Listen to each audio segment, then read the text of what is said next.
सबसे पहले शिव गुरु के चरणों में प्रणाम करती हूँ, मेरा प्रणाम स्वीकार हो। मैया पार्वती के चरणों में प्रणाम करती हूँ, मेरा प्रणाम स्वीकार हो। कार्तिक गणेश दोनों भैया के चरणों में प्रणाम करती हूँ, मेरा प्रणाम स्वीकार हो।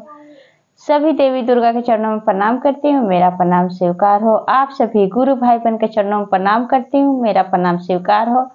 और महादेव से दया मांगती हूँ कि हे महादेव, जितने मेरे गुरु भाई बहन है सबका रुका हुआ काम बनाइए, सब पे दया कीजिए, पल पल दया कीजिए।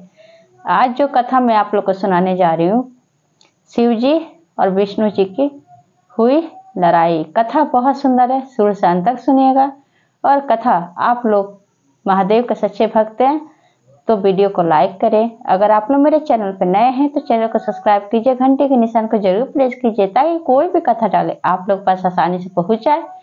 रोज महादेव का नए नए चर्चा सुन सके, महादेव से जुड़ सके। दोस्तों में, रिश्तेदारों में शेयर कीजिए। कमेंट बॉक्स में हर हर महादेव जरूर लिखिए, क्योंकि भगवान का नाम बोलने से, लिखने से, सुनने से सारी कष्ट, सारी परेशानियां दूर होती है।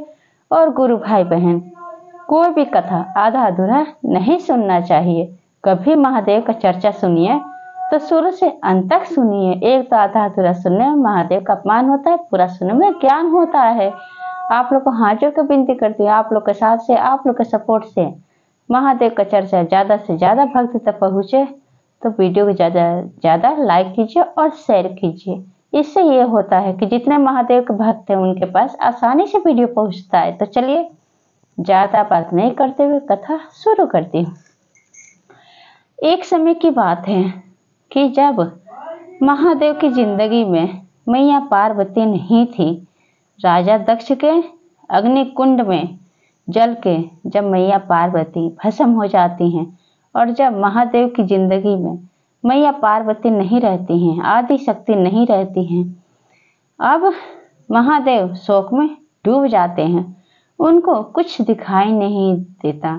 वो एक जगह कैलाश पर्वत पर बैठे रहते हैं और सिर्फ देवी पार्वती के बारे में सोचते रहते हैं, उन्हीं के शोक में डूबे रहते हैं।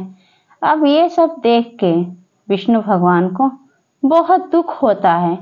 वो सोचते हैं कि तीन लोक के मालिक महादेव, देव के देव महादेव, वो इस तरह से आदि शक्ति के शोक में डूबे रहेंगे तो ये संसार कैसे चलेगा, किस तरह से ये संसार चलेगा, किस तरह से चलेगा, ये सब कैसे होगा। मैं अकेले कैसे ये सृष्टि का सब देखभाल कर सकूंगा। जब विष्णु भगवान ये सब सोचते हैं तो विष्णु भगवान सोचते हैं कि क्यों न महादेव को उनको शोक से जगाया जाए, उनको इस शोक से निकाला जाए। तब अपने गरुड़ को बोलते हैं कि गरुड़ विष्णु का भक्त भी है और गरुड़ वाहन भी है विष्णु का। अब विष्णु भगवान कहते हैं गरुड़ से कि गरुड़ जाओ, धरती लोक पे जितने भी जो भी पशु पक्षी जो भी प्राणी है सबको जला के भस्म कर दो। अहंकार से अपने त्राहि त्राहि माम मचा दो। इससे ये होगा कि महादेव जब देखेंगे कि धरती लोक पे अहंकार फैल गया है, अहंकार हो रहा है, गरुड़ सबको नुकसान पहुंचा रहा है, तो महादेव जरूर शोक से निकल जाएंगे। उनको दया आएगा, धरती लोक के जितने भी इंसान हैं सब पे दया आएगा। अब क्या होता है गुरु भाई बहन, अब विष्णु भगवान के कहने पर अब वहां से गरुड़ धरती लोक पे आ जाते हैं। आके जितने भी पशु पक्षी जानवर जो भी मिलता है सबको अपने आग से जलाने लगते हैं, चारों तरफ त्राहि त्राहि माम कर देते हैं। अब क्या होता है कि धरती लोक पे जितने नाग देव रहते हैं सब वासुकी देव के पास जाते हैं। जब वासु देव के पास जाते हैं तो वासुकी अब देखते हैं कि सारे नाग देव आए हैं और कह रहे हैं वासुदेव आप मुझे, वासुकी आप हम लोग की रक्षा कीजिए, आप हमारी रक्षा कीजिए। देखिए गरुड़ आके हम सबको मार रहे हैं, हमें नुकसान पहुंचा रहे हैं, हम कहाँ जाएं, नागलोक में हम कितना रहें, एक जगह इंसान कैदी होकर नहीं रह सकता है। हम तो ठहरे नाग, हम तो धरती लोक पे चारों तरफ भ्रमण करते हैं और अपनी भोजन की तलाश करते हैं। अब सब नागदेव की बातें सुन के, सबकी विनती सुन के अब वासुदेव जाते हैं महादेव के पास और वासुकी कहते हैं महादेव से कि हे महादेव, आप दया कीजिए, आप 3 लोक के मालिक हैं, आप सृष्टि के रचयिता हैं, आप देव के देव महादेव हैं, आप नींद से उठिए, आप शोक से बाहर हुइए। हे महादेव, आप वासुदेव की रक्षा कीजिए, वासुकी की रक्षा कीजिए। अब इतना बात सुन के महादेव की निंदा खुल जाती है, वो शोक से बाहर आ जाते हैं। जब उनकी आंखें खुल जाती है ध्यान से, तो कहते हैं कि वासुकी, क्या बात है, तुम यहाँ किस लिए आए हो? तब वासुकी कहते हैं कि आप तो जानते हैं महादेव, आप तो 3 लोक के मालिक हैं, आप तो देव के देव महादेव हैं, आप तो भोले भंडारी हैं, आपको कुछ दिखाई नहीं दे रहा है। देखिए, हम लोग की जान संकट में है, आप हमें संकट से निकालिए। देखिए, आप तो हम लोग के लिए नाग लोक बनाए हैं, नागदेव के लिए, लेकिन कुछ नाग धरती पे भ्रमण करने के लिए आते हैं, अपना भोजन खाने के लिए आते हैं। उसी समय गरुड़ जाके धरती लोक पे सबको नुकसान पहुंचा रहे हैं, सबको मार रहे हैं। जब ये सब देखते हैं महादेव, तो पहले तो खुद ही क्रोध में रहते हैं। पार्वती के ना रहने के वजह से, आदि शक्ति के चले जाने से अब महादेव बहुत दुखी रहते हैं। अब उसी क्रोध में आते हैं महादेव धरती लोक पे और गरुड़ से कहते हैं कि हे गरुड़, तुम क्यों नुकसान पहुंचा रहे हो? सब पशु पक्षी, सब जीव को क्यों नुकसान पहुंचा रहे हो? तुम्हारी क्या दुश्मनी है? गरुड़ कहता है महादेव से, महादेव, आप मुझे नहीं रोक सकते हैं, मुझे स्वयं नारायण बोले हैं कि जाके धरती लोक के जितने प्राणी हैं उनको खत्म कर दो।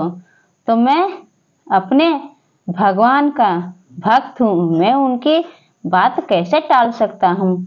अब ये बात सुन के महादेव को और क्रोध आ जाता है और गरुड़ महादेव में दोनों घमासान लड़ाई होने लगता है। जब दोनों में लड़ाई होने लगता है, फिर क्या होता है कि महादेव के वार से गरुड़ वहीं पे जख्मी हो जाता है और जख्मी होके गरुड़ वहीं पे जब देखते हैं विष्णु शेष नाग पे लेटे हुए कि उनका भक्त और उनका वाहन गरुड़ जख्मी हो गया है, अब वो मरने वाला है, तो स्वयं वहां पे प्रकट होते हैं और विष्णु कहते हैं कि महादेव, ये आप क्या कर रहे हैं?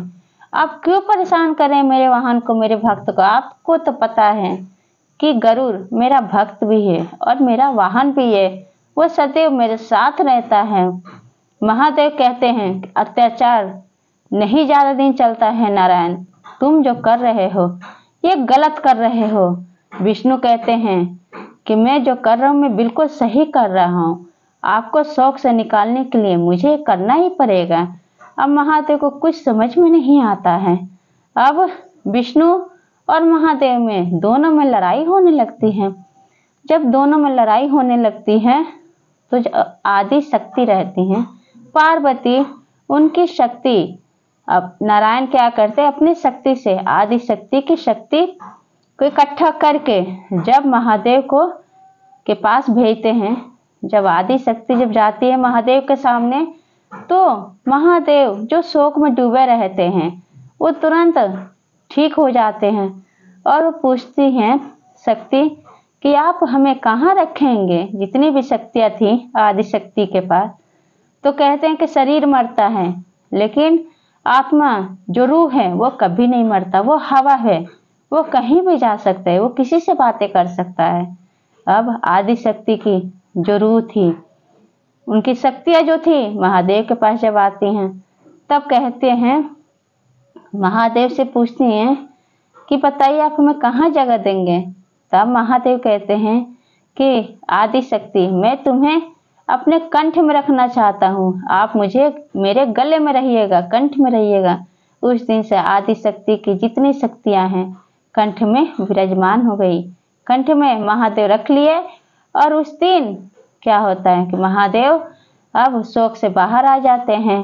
अब महादेव को खुद अपने गलती का पछतावा होता है, पूछते हैं नारायण से कि नारायण आखिर ऐसी क्या बात है कि मैं आपसे लड़ाई कर रहा हूँ, क्यों हम दोनों का झगड़ा हो रहा है, हम दोनों का तो कभी झगड़ा नहीं होता है। तब नारायण सारी बात बताते हैं महादेव को। तब महादेव से फिर से सही से हो जाते हैं, ठीक हो जाते हैं और शोक से बाहर निकल जाते हैं। और जितने भी लोग होते हैं धरती लोग के, सबका देखभाल करने लगते हैं। देव के देव महादेव सब विष्णु भगवान सब कुछ अच्छा कर देते हैं, पहले जैसे महादेव हो जाते हैं। तो इसलिए विष्णु भगवान को क्या क्या करना पड़ा महादेव को ठीक करने के लिए। तो गुरु भाई बहन, अगर आप लोग को ये चर्चा अच्छा लगे तो कमेंट में बताइए ये कथा आप लोग कैसा लगा। और सब बोलिए हर हर महादेव, माता पार्वती की जय।